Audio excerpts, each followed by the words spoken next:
अध्याय, अनुवादाचं पुस्तकाचा 28 अध्याय आणि 1 ते 13 वचन यावेळेस आपण काढू. अनुवादाचं पुस्तक याचा 28 अध्याय आणि 1 ते 13 वचन. तुझा देव परमेश्वर याची वाणी लक्षपूर्वक तू लक्षपूर्वक ऐकशील आणि या सर्व आज्ञा आज पूर्ण वाचा. या सर्व आज्ञा आज मी तुला सांगतो त्या काळजीपूर्वक पाळशील. तू तुझा देव परमेश्वर पृथ्वीवरील सर्व राष्ट्रपेक्षा तुला उंच करील. तू आपला देव परमेश्वर याची वाणी ऐकशील तर हे सर्व आशीर्वाद तुझ्याकडे धावत येतील. नगरात तू आशीर्वादित होशील व शेतीवाडीत तू आशीर्वादित होशील. तुझ्या पोटचे फळ, तुझ्या भूमीच्या उपज आणि तुझी किल्लारे, गुरे ढोरे व शेंद्रे मेंढरे यांची वत्स आशीर्वादित होतील. तुझी टोपली व तुझी परात आशीर्वादित होतील. तू आत येशील तेव्हा आणि बाहेर जाशील तेव्हा आशीर्वादित होशील. तुझ्या चढाई करणारे शत्रू तुझ्या पुढे मात खातील असे परमेश्वर करेल. ते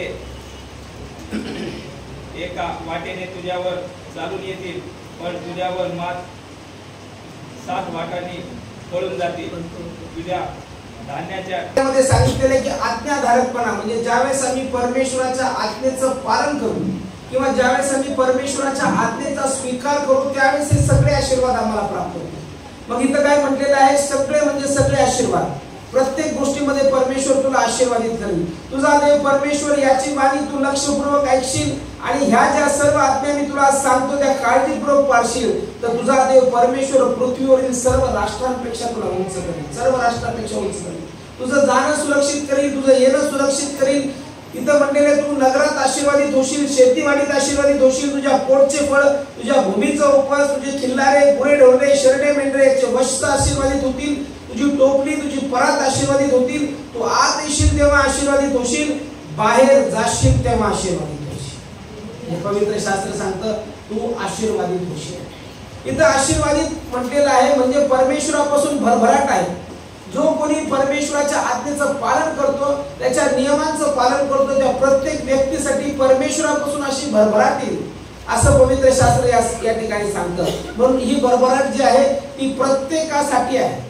आज या ठिकाणी बसलेल्या प्रत्येकांना परमेश्वर प्रॉस्पर करू इच्छितो. म्हटलेलं आहे की प्रॉस्पेरिटी बिलॉंग्स टू गॉड. म्हणजे जी भरभराट आहे ती भरभराट आम्हा सगळ्यांना परमेश्वरापासून प्राप्त होते. Hallelujah, hallelujah. मी आशीर्वादित आहे, माझे घर आशीर्वादित आहे, माझे लेकर आशीर्वादित आहे, माझा फायनान्स आशीर्वादित आहे, माझ्या प्रत्येक घरातील वस्तू आशीर्वादित आहे, माझ्या जवळ जे काही आहे ते परमेश्वरापासून आशीर्वादित आहे. कारण की मी परमेश्वराची आज्ञा पालन करणार आहे. हालेलुया. म्हणून म्हणलेलं आहे की आज्ञा पालनामुळे हे आशीर्वाद येणार. मग जो कोणी या 2025 मध्ये परमेश्वराच्या नियमामध्ये राहतो, आज्ञा पालन करतो, त्याच्यासाठी परमेश्वराचं हे वचन आहे की परमेश्वर त्याला प्रॉस्पर म्हणजे भरभराटीला आणणार आहे. Hallelujah, hallelujah. मी भरभराटीचा मनुष्य आहे असं म्हणा. मी भरभराटीचा मनुष्य. माझ्या जीवनामध्ये आशीर्वाद आहे. माझं काहीही तुटलेलं नाही, माझं काही फुटलेलं नाही. माझ्या जीवनामध्ये परमेश्वरापासून विपुल आशीर्वाद आहे. या ठिकाणी म्हटलेलं आहे की सर्व काही म्हणजे तू आत येशील तेव्हा आशीर्वादित होशील, बाहेर जाशील तेव्हा आशीर्वादित होशील. तुझ्यावर चढाई करणारे शत्रू तुझ्या पुढे मार खातील असे परमेश्वर करील. ते एका वाटेने तुझ्यावर चालून येतील पण पुढून 7 वाटांनी पळून जातील. हे सगळं कोणाच्या बाबतीत होणार?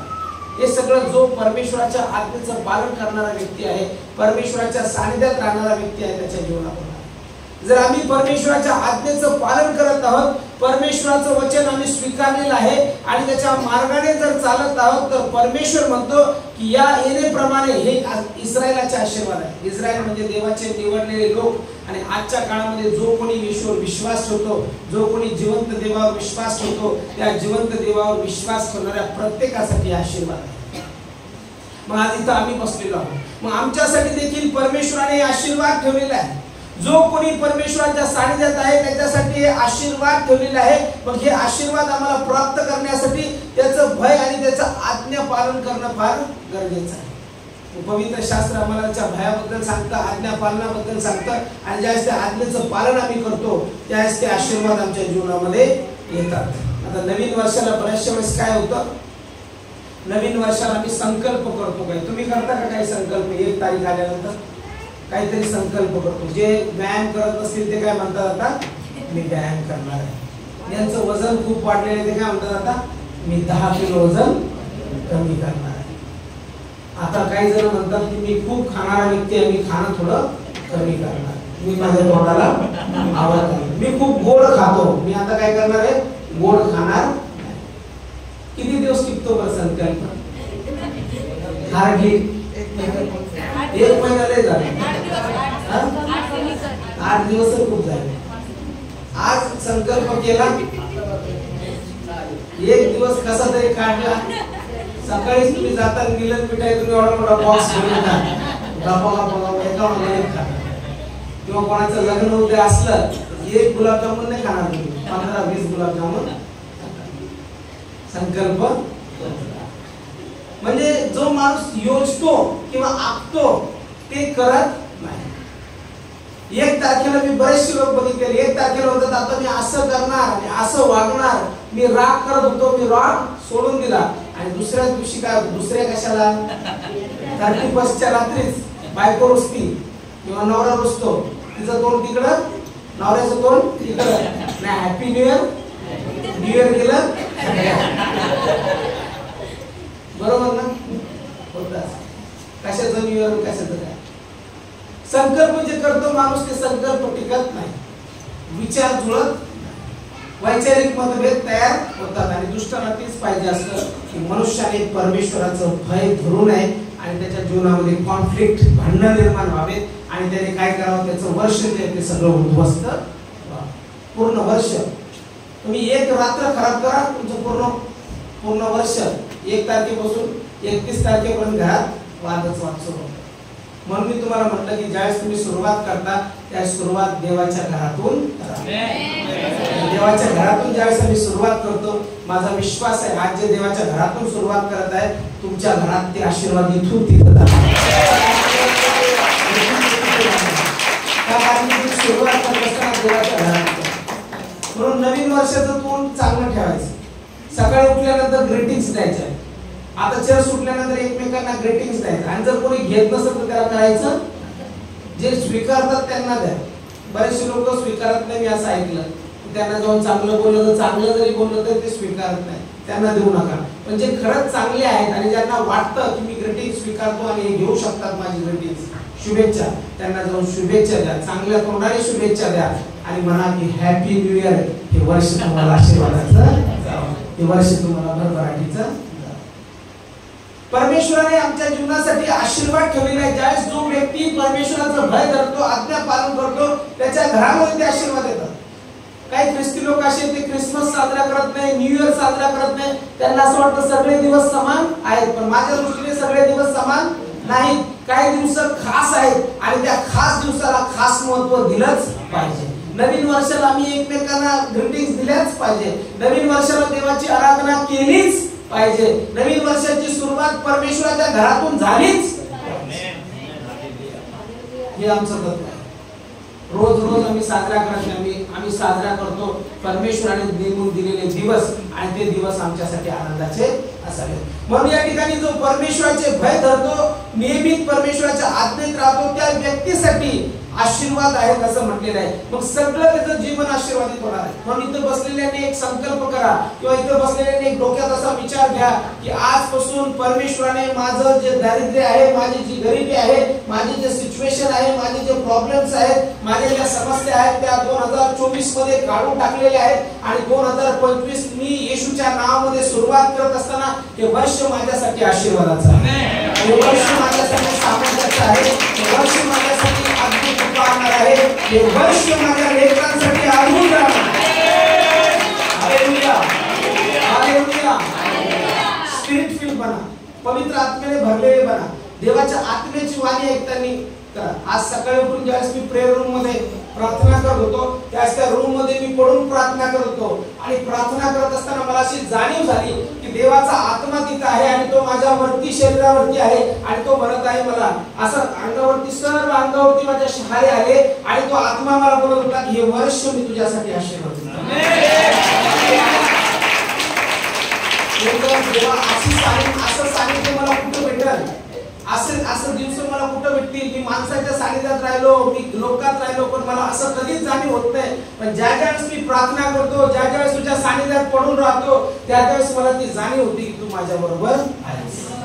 तो आत्मा आमची भेट घेतो आणि तो आत्मा आम्हाला शिकवतो की या वर्षामध्ये मी तुझ्यासाठी काय. देवा मी काय बोलू आज लोकांसाठी, काय सांगू मी लोकांसाठी, काय संदेश घेऊन जाऊ. परमेश्वर मला संदेश दे.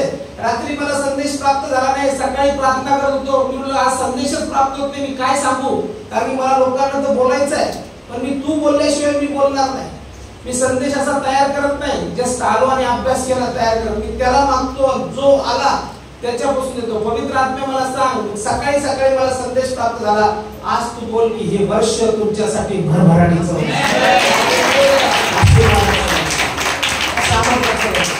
आणि जसं मी बोलत गेलो, जसं मी प्रार्थना करत गेलो, हे सगळे वचन माझ्या समोर आले आणि वचन सांगत होते की जसं जे ते करतील तेच त्यांना मिळेल.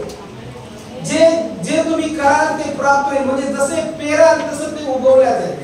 जर तुम्ही त्रास पेरता एखाद्याच्या जीवनात, मी तुम्हाला डेफिनेटली सांगतो तुमच्या जीवनात त्रास येणार. जर तुम्ही एखाद्याच्या जीवनात दुःख पेरता तुमच्या जीवनात दुःख येणार. जसं पेरतो तेच उगवतो. जर तुम्ही आंब्याचं झाड लावलं, आंब्याची कोय टाकली तर वरती काय जामाचं झाड येईल का? आणि जामाचं झाड टाकल्यावर आंब्याचं झाड येईल का? बीज जर तुम्ही ज्वारीचं टाकलं तिथं गहू उगवेल का? ज्वारी टाकल्यावर काय येतं?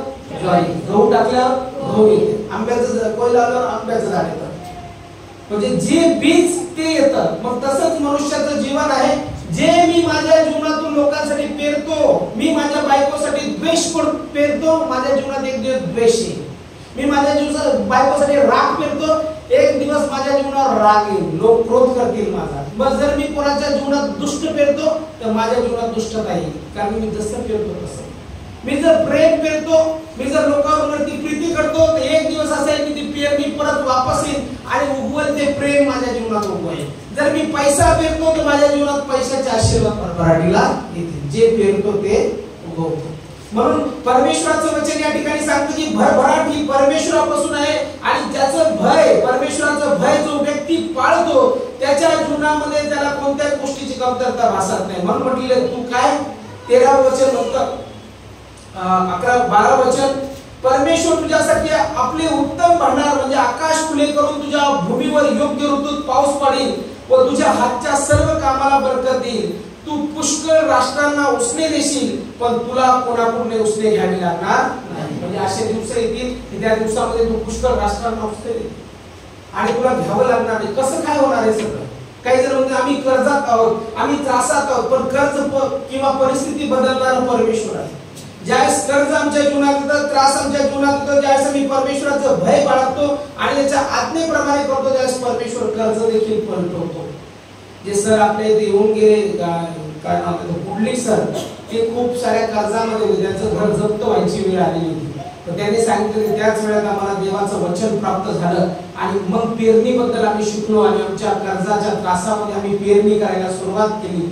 आणि पेरणी करायला सुरुवात केल्यानंतर त्यांनी बघितलं की त्यांचं कर्ज हळूहळू जे बँकेच्या नोटीस आल्या, इव्हन पोलीस स्टेशनला त्यांना चक्रा मारावं लागल्या, पण ते म्हणे की हळूहळू देवाने काय केलं, आम्हाला फायनान्स पुरवत गेला आणि एक काळ असा आला की सर्व कर्ज पूर्ण नील झालं आणि आज ते आशीर्वादित आहे आणि दुसऱ्यांना कर्जातून बाहेर येण्यासाठी ते शिकवतात आणि फायनान्सचे आशीर्वाद ते लोकांना शिकवतात आणि खूप आशीर्वाद मिळतो. मग हे सगळं कशामुळे जसे पेराल तसे उगवल असं म्हटलेलं आहे. म्हणजे जे काही आम्ही पेरतो, जर परमेश्वराच्या राज्यामध्ये जे काही आम्ही देतो किंवा परमेश्वराच्या राज्यामध्ये जे काही आम्ही करतो, ज्या आज्ञेचं पालन करतो, त्या आज्ञेचं पालन केलेलं असताना मग स्वभावातून जे पेरतो, जीवनातून जे पेरतो किंवा आमच्या व्यक्तिमत्वातून जे पेरतो तेच आम्हाला परत येतं. तुम्ही बघा काही लोक फार रागिष्ट असतात तरुणपणात, याला मार त्याला मार त्याला मार याला मार, जास्त म्हातारा त्याला सगळं गाव मारतात. इव्हन घरचे लोक मुलं सुद्धा म्हाताऱ्याला तिकडे बसवा चला उठा. मग काही जण म्हणतो अरे हा ना तरुणपणी खूप डेंजर माणूस होता, याने खूप जणाला मारलंय, आता काय करतो तो मारता. त्याने पेरलं. काही जण म्हणतात हा माणूस फार चांगला होता, फार दयावान होता आणि फार चांगलं काम केलं, त्याच्यावरती दया होती. परमेश्वराचं वचन सांगतं जे दया करणारे त्यांच्यावर दया. म्हणजे इथं म्हटलेलं आहे की जसं तुम्ही पेरता ते उगवतं, पण भरभराट जी आहे ती परमेश्वरापासून आहे आणि ती भरभराट आहे ती परमेश्वराच्या भयामध्ये आहे. गलातिकरास पत्र याचा 6वा अध्याय जर आम्ही बघितला, गलातिकरास पत्र याचा 6वा अध्याय आणि 7 वचन कोणीतरी वाचा. गलातिकरास पत्र याचा 6वा अध्याय, गलातिकरास पत्र याचा 6वा अध्याय आणि 7 वचन. गलाती 6. फसू नका, देवाचा उपवास व्हावायचा नाही, देवाचा उपवास व्हावायचा नाही, कारण माणूस जे काही पेरतो, कारण माणूस जे काही पेरतो त्याचेच त्याला पीक मिळेल, त्याचेच त्याला पीक मिळेल. पवित्र शास्त्र काय सांगतं? फसू नका, तर मनुष्य जे काही पेरतो त्याचेच त्याला पीक मिळेल. मग या वर्षामध्ये तुम्ही काय पेरायचं ठरवलेलं आहे? या वर्षामध्ये तुम्ही काय पेरणार आहात किंवा या वर्षामध्ये तुमच्या जीवनाद्वारे तुम्ही परमेश्वराला काय देणार आहात? कारण की फसू नका असं म्हटलेलं आहे. देवाचा उपवास व्हावायचा नाही, कारण माणूस जे काही पेरतो त्याचेच त्याला पीक मिळेल. म्हणजे जे पेरतो त्याचेच त्याला पीक मिळेल. हा नियम फक्त जमिनीच्या बाबतीत नाही. काही लोक म्हणतील फक्त जमिनीच्या बाबतीत आहेत का, जमिनीमध्ये पेरल्यानंतरच ते उगवतात, तसं नाही. मनुष्याच्या जीवनाच्या बाबतीत देखील तेच आहे. म्हणून माणूस जे काही जीवनात करतो किंवा जे काही आम्ही आहोत तसेच आम्ही बनतो आणि त्याच्यावर छाप आम्ही आमच्या लेकरांवरती देखील सोडतो. म्हणून आजपासून असा निर्णय घ्या की मला उत्तम ते परमेश्वराच्या राज्यात पेरायचं आहे. मी फक्त फायनान्स म्हणत नाही, उत्तम स्वभाव, चांगले गुण, इतरांवरती प्रेम करणं, इतरांना आदर देणं, इतरांच्या जीवनासाठी चांगलं राहणं, उत्तम ते गोष्टी करणं. जे तुमच्या अंगी जर कोणाचं चांगलं करण्याचं गुण आहे तर चांगलंच करा, कोणाचं वाईट करू नका. एका काय म्हटलेलं आहे, एका मुखातून एका तोंडातून कडू किंवा गोड शब्द येते, तसं एका झऱ्यातून गोड किंवा कडू पाणी येत नाही. एक तर कडू पाणी येईल नाही तर गोड पाणी येईल, तर दोन्ही येऊ शकत. तुमच्या स्वभावातून एक तर चांगलं पण येईल, एक तर वाईट पण येईल. म्हणून एक तर चांगलं पण पेरा किंवा वाईट पण पेरा. पण परमेश्वराचं वचन सांगतं जे पेरतो आपण तेच आपल्याला प्राप्त होतं. दुसरे कोरिंथीकराचे पत्र याचा 9वा अध्याय आणि 6 वचनामध्ये देखील म्हटलेलं आहे. दुसरे कोरिंथीकराचे पत्र त्याचा 9 अध्याय. हे ध्यानात घ्या की जो हात राखून पेरतो तो त्याच मानाने कापणी करील, आणि तो सरळ हाताने पेरतो तो त्याच मानाने कापणी करील. म्हणजे याचा अर्थ कापणीचा नियम आणि पेरणीचा नियम आम्हाला माहिती पाहिजे. म्हणजे या नियमामध्ये आम्ही कमी पडतो म्हणून आम्हाला आशीर्वाद कळत नाही. या नियमामध्ये आमचं जीवन नसतं म्हणून आम्हाला आशीर्वाद कळत नाही आणि त्याच्यामुळे आम्ही काय होतो की आम्ही सरळ हात करत नाही. मग कोणत्याही बाबतीत असो, स्वभावाच्या बाबतीत असो, द्यायच्या बाबतीत असो किंवा प्रेम करायच्या बाबतीत असो किंवा कोणाच्या जीवनासाठी मदत करायच्या बाबतीत असो, आमचा स्वभाव कसा असतो? सरळ नसतो. सगळं हाताने पेरणी करणारा आशीर्वाद येतो. इव्हन तुम्ही बघा काही लोक वाढताना देखील त्यांचा हात कसा असतो? कंजूस असतो. वाढताना पण देताना पण थोडं देतात. असं वाढताना भर भरून कधीच वाढत नाही. एखाद्याच्या घरी जा तुम्ही, ते गरम पोळ्या आणून टाकतात, पोळ्या आणून ठेवत नाही. आपण काय म्हणतो घरी गेल्यावर यांचा हात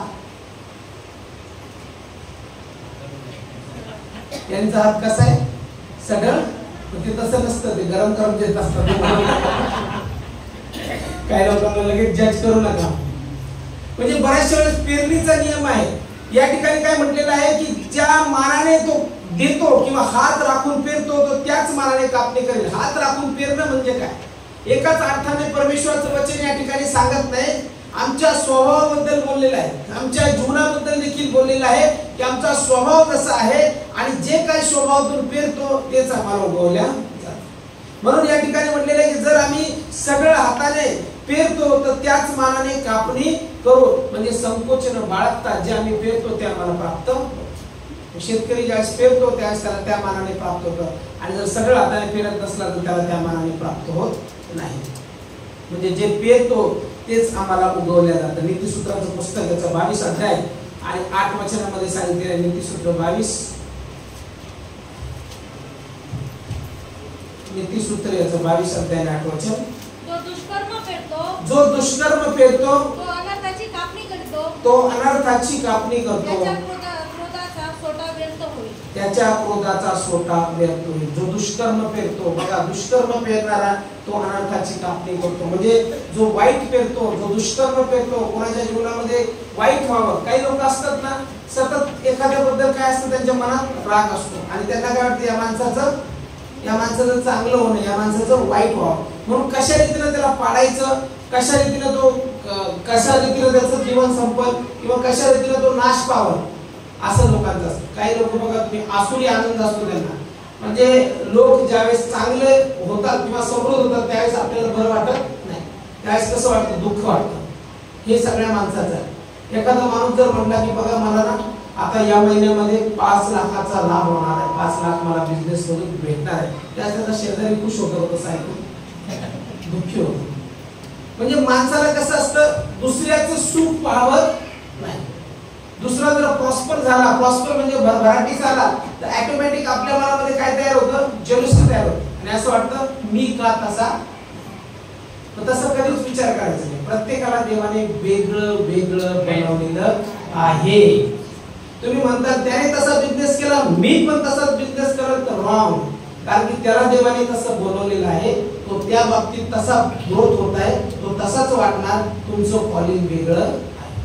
आता मी पास्टर आहे, मी देवाचा सेवक आहे, मला देवाने एक वेगळं काम दिले. मी म्हणू शकत नाही एखादा माणूस प्रॉस्पर होत आहे, श्रीमंत होत आहे, तर मला हेच करायचं आहे की जो हे माणूस करत आहे. देव म्हणशील मी तुला त्याच्यासाठी बोलवलं नाही, मी तुला सेवा करण्यासाठी बोलवलं, याच्यामध्ये मी तुला आशीर्वादित करा. म्हणून मी त्या व्यक्तीसारखा विचार करू शकत. तुमच्या बाजूला नेक्स्ट शेजारी जर प्रॉस्पर होत आहे आणि त्याची भरभराट होत आहे, तो कोणत्या तरी बिझनेस मध्ये काम करून वाढत आहे, तर तसा विचार करू नका की हाच बिझनेस केल्याने मी पण आशीर्वादित होणार आहे. परमेश्वराने त्याला ते करण्यासाठी बोलवलेलं आहे, तुम्हाला काहीतरी वेगळं करण्यासाठी बोलवलेलं आहे. जी तुमची पर्सनॅलिटी आहे, जे तुमचं बोलणं आहे ते करा, त्याच्यावर जळफळू नका, त्याच्याबद्दल आनंद व्यक्त करा. आपण आनंद व्यक्त करत. एक स्टोरी तुम्ही पूर्वी पण ऐकली असेल की देवाजवळ एका शेजाऱ्याने प्रार्थना केली की माझा शेजारी जो आहे तो नेहमी भरभराटीच येतो, ते काय हो त्याचं चांगलंच होतं आणि माझं काही चांगलं होत नाही. देव म्हणे तुला काय पाहिजे, देव म्हणे तुला काय पाहिजे. देवा मला भरपूर गोष्टी पाहिजे. चला ठीक आहे, मी आतापासून तू जे मागशील ते तुला दे, तू जे मागशील मी तुला ते दे. खुश. देवा मी जे मागेल ते मला देईल म्हटल्यावर चांगली गोष्ट आहे. आता मग जे मागशील ते मी तुला देईल, पण एक गोष्ट, एक अट, जे तुला मी 1 देईल ते तुझ्या शेजाऱ्याला 2 दे. तुझं तुला भेटतंय ना, तुझं तुला भेटतंय ना. पण आपण अरे कसं काय व्हायला, मला तर भेटत आहे पण माझ्या शेजाऱ्याला 2 भेटत. तुला पटतंय का रे? हो देवा मला पटतंय, मी मागतो. त्याने बघितलं, त्याने मागितले देवा मला एक सायकल दे. देवाने त्याला एक सायकल दिली. लगेच त्याच्या शेजाऱ्याच्या घरी 2 सायकल. त्याला आतमध्ये अरे सायकल तर भेटले मला, पण त्याला 2 भेटल्या. त्याला एका सायकल त्याच्या ती आहे त्याच्याबद्दल सुख नाही आहे, त्याला दुःख आहे शेजाऱ्याजवळ 2 सायकल. माणसाची प्रवृत्ती बघा फार वाईट असते. माणसाला कधी पण ना स्वतःजवळ जे आहे त्याच्यात आनंद करता येत नाही, दुसऱ्याजवळ जे आहे त्याच्यात आनंद. आपण समजा 2 व्हीलरवर चाललो, तर आपण 2 व्हीलरवर चाललो, बायकोला इकडे मस्त आनंदात पाणीपुरी खायला, आनंद करा ना, ते नाही आपण विचार करणार. आपण ते कार मध्ये बघा ना किती चांगली चालली, कार मध्ये जायला पाहिजे. म्हणजे जे आनंद करायला चाललं तो आनंदही घेतो. 2 सायकली दिल्या. मग म्हणे देवा मला एक चांगली हिरो होंडा दे. देवाने त्याला 1 हिरो होंडा दिली, पण शेजाऱ्याला 2 हिरो होंडा. अरे देवा कसं काय व्हायला लागलं असं. देवा मला एक 4 व्हीलर दे. ते शेजाऱ्याच्या घरी 2 4 व्हीलर आले. त्याला फार दुःख वाटायला लागलं. आता कसं काय होणार. देवा मला एक घर दे. देवाने ते घरही दिलं त्याला, पण त्याला एक घर दिलं तर शेजाऱ्याला 2 घर दिली. त्याला फार त्रास झाला. मग त्याने विचार केला की काय करावं याला, कसं काय करावं, या शेजाऱ्याला कसा आळा. मग तो देवा माझा 1 डोळा आंधळा होऊ दे. म्हणजे शेजाऱ्याचे 2 डोळे आंधळे. इतकी विचित्र प्रवृत्ती माणसाची असते. 2025 मध्ये अशी प्रार्थना करा की देवा माझ्या शेजाऱ्याला आशीर्वाद दे.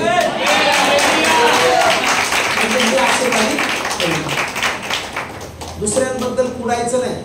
कोणी जर प्रॉस्पर होत आहे तर त्याच्याबद्दल कुडायचं नाही. एखादा श्रीमंत होत आहे तर असं म्हणायचं नाही हा खूप श्रीमंत व्हायला लागला, काय करावं काही समजत नाही, काय कुठून पैसे आणले, तसं म्हणायचं नाही. उलट म्हणायचं देवा माझ्या भावाला आणखी श्रीमंत बनव, त्याचं घर आणखी आशीर्वादित कर, त्याचे लेकरं आणखी जास्त आशीर्वादित कर. ज्यावेळेस तुम्ही असे शब्द बोलताना मी सांगतो तुम्हाला तुमच्या त्या शब्दामुळे तुमचं घर जास्त आशीर्वादित, जास्त आशीर्वादित. जे पेरतो आपण ना तेच उगवतो. कधीच कोणाच्या पैशाबद्दल, कोणाच्या गाडीबद्दल, कोणाच्या घराबद्दल आपल्या मनात काही आलं नाही पाहिजे. कारण की देवाने आम्हाला जसं ठेवलेलं आहे तसं आम्ही सुखी आहोत. मी बऱ्याचशा वेळेस बघितलं एखाद्या घरामध्ये चर्चा चाललेली असते किंवा काही चाललेलं असतं, त्यावेळेस त्या चर्चा स्वतःच्या घराबद्दल, स्वतःच्या लेकराबद्दल, स्वतःच्या जीवनाबद्दल कमी असतात, पण दुसऱ्याच्या जीवनाबद्दल जास्त. हा असा, तो तसा, याने असं केलं, तो 1 घंटा तुम्ही त्याच्याबद्दल बोलण्यात 1 घंटा जर स्वतःबद्दल बोलला तर मी तो खूप प्रगती करतात. पण आपण काय करतो, जास्तीत जास्त वेळ कोणाबद्दल बोलतो, दुसऱ्याबद्दल. आणि तो दुसरा आपल्याला फुकटही विचारत नाही आणि त्याच्या डोक्यातही आपण नसतो, तो त्याचा प्रॉस्पर होत असतो. आणि हा काय करतो, पुढू पुढू पुढू पुढू पुढू पुढू आणखी कमी कमी कमी कमी होत जातो. आणि जो आहे तो त्याचं काम करत तो आणखी वाढत जातो. कुडणारे ते एक डायलॉग आहे, आता एक चांगलं पाठवलं होतं ते याच्यावरती, सेजवान पास्टर सेजवानचा, कुडते हुए लोग कुडते रहेंगे और उडने वाले उडते रहेंगे. म्हणजे जे कुडतात ते कुडतच राहतात आणि जे उडतात ते उडतच राहतात. म्हणून काही कोणाच्या बाबतीमध्ये विचार करायचा नाही. स्वतःच्या लेकराच्या बाबतीत विचार करा, स्वतःच्या पतीच्या बाबतीत विचार करा, स्वतःच्या पत्नीच्या बाबतीत विचार करा. आणि देवाने जे आशीर्वाद दिलेले यामध्ये आम्ही कसं प्रॉस्पर होऊ ते आशीर्वाद स्वीकारा. म्हणून दुसऱ्यांबद्दल विचार करायचा. दुसऱ्यांबद्दल विचार करताना काही होणार नाही. तुमचा 1 घंटा वाया जाणार, तुमचा दिवस बर्बाद होणार दुसऱ्याबद्दल बोलून. ज्यावेळेस तुम्ही स्वतःबद्दल बोलताल त्यावेळेस परमेश्वर तुम्हाला अधिक भरभराट. आणि म्हणून पेरणी जी आहे ती फार महत्वाची आहे. चांगली पेरल्यानंतर चांगले उगवते, वाईट पेरल्यानंतर वाईट उगवते. म्हणून आमच्या जीवनामध्ये परमेश्वराची इच्छा आहे की आम्ही भरभराटीला जावं, आमच्या जीवनात आशीर्वाद असावे, आमचे सर्व काही आशीर्वादित असावं, आमचं जाणं येणं आशीर्वादित असावं. म्हणून परमेश्वराचं भय धरून आमचा स्वभाव, आमचं जीवन जे देवाने दिलेलं आहे त्यामधून आम्हाला चांगलं ते करायचं आहे. जे चांगलं करता येईल ते करायचं आहे, जे वाईट आहे ते सोडून द्यायचं आहे. म्हणजे परमेश्वरापासून जे आमच्यापर्यंत आलं ते आम्हाला स्वीकारायचं आहे. म्हणून परमेश्वराचं वचन आम्हाला स्पष्ट सांगतं की आम्ही चांगले पेरत असताना परमेश्वर आमच्या जीवनामध्ये अधिक चांगलं करणार आहे. लोकऋषी वर्तमान याचा 6वा अध्याय आणि 38 वचनामध्ये पण सांगितलेलं आहे. 6 अध्याय आणि 38 वचन.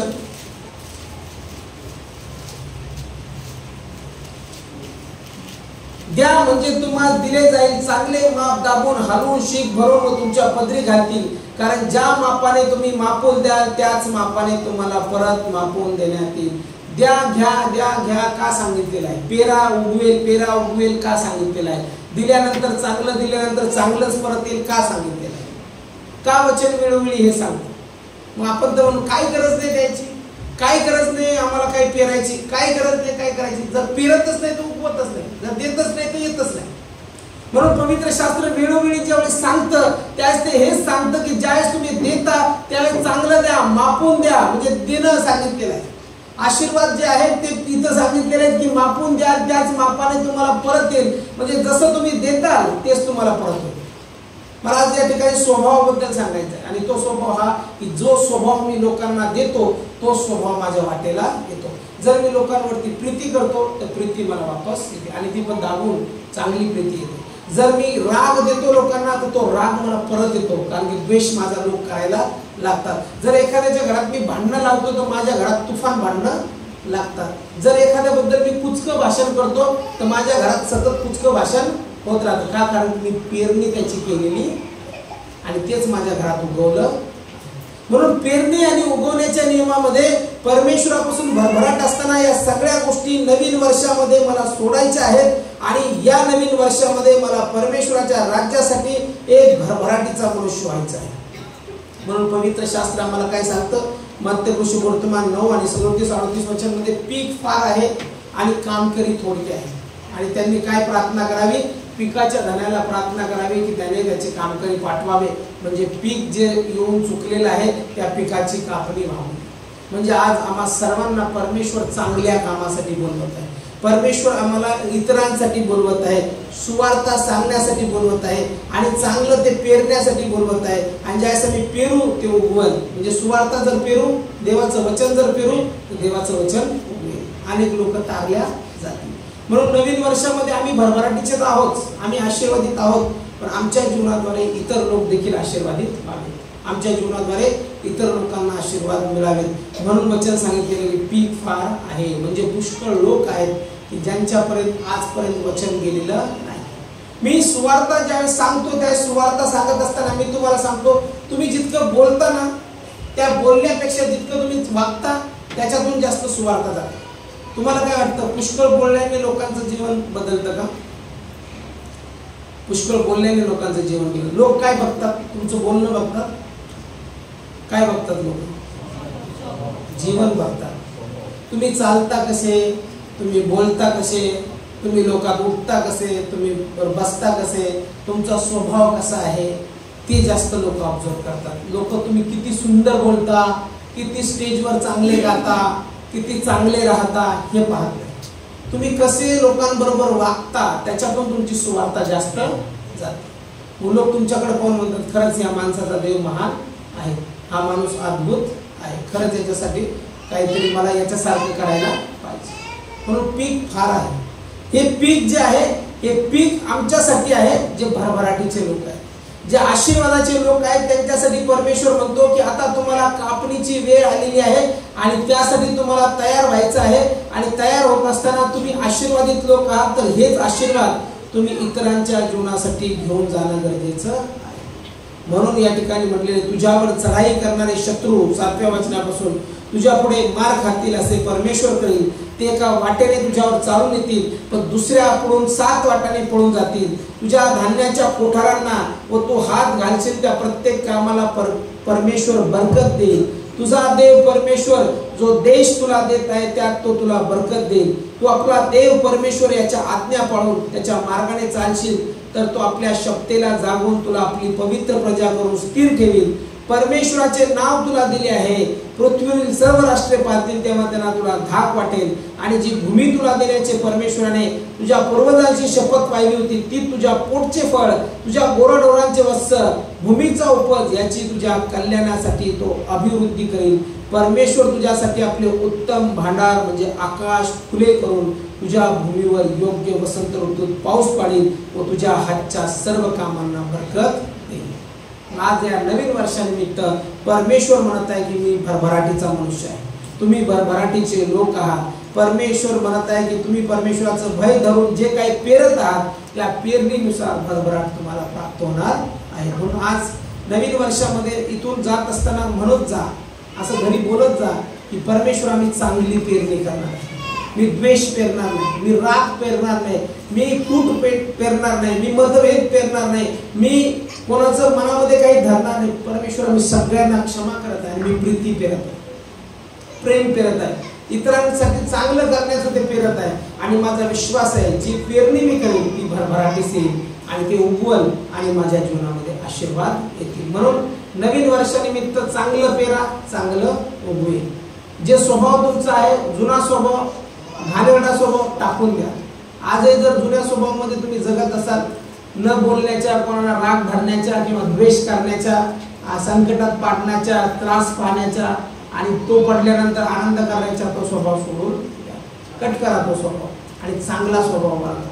सगळ्यांबरोबर बोलण्याचा, नम्र होण्याचा, सगळ्यांबरोबर तिथं व्यवस्थित राहण्याचा स्वभाव तुम्ही प्राप्त करा. आज सकाळी मी एक साक्ष ऐकत होतो पास्टर अंकुर नरोला यांची, आणि एका देशामध्ये ते गेले आणि त्या देशामध्ये गेल्यानंतर ते म्हणे तिथला प्रेसिडेंट जो म्हणजे मुख्य पंतप्रधान जो होता तो आला, आणि तो आल्यानंतर त्याने सरळ आल्या माझ्या पायाला हात लावला. मला फार वेगळं वाटलं, आणि त्यावेळेस मी विचार केला की पाया तर फक्त देवाच्या पडू शकतो आपण, माणसाच्या नाही. मग माणसाच्या माझ्या पायाला हात त्यांनी का लावला. मी त्यांना नंतर बसल्यावर प्रश्न विचारला. ते म्हणे की तुम्ही जे आहात ते पवित्र आत्म्याने भरलेले व्यक्ती आहात आणि मला प्रेरणा झाली म्हणून मी तुमच्या पायाला हात लावला. तर ती त्या ठिकाणी म्हणला मी त्या योग्यतेचा नाही की तुम्ही माझ्या पायाला हात लाव.